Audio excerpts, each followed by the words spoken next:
This is Elizabeth with WTI. And one of the difficult things about painting is always trying to figure out how to take your paint and carry it up ladders or hold it in your hands without dropping a gigantic tray.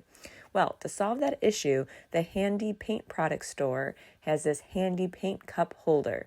It is super amazing. It can fit up to 16 ounces of paint if you really want it full.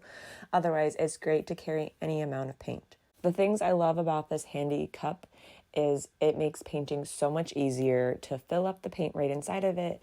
It's easier to carry it up the ladders. It's very comfortable to hold in your hand, whether you use the handle or if you hold it around the base, whatever is the most comfortable for you.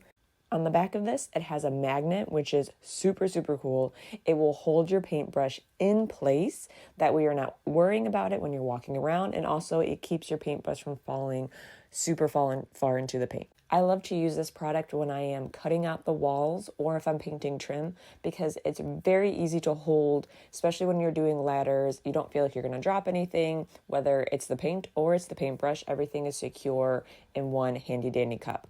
Having this handy dandy cup for your paint is a must for your supplies. It's easy to carry your paint around with you while you're painting. It's sturdy and even has the magnetic for your paintbrush to hang on. So check this out, and that's my point of view.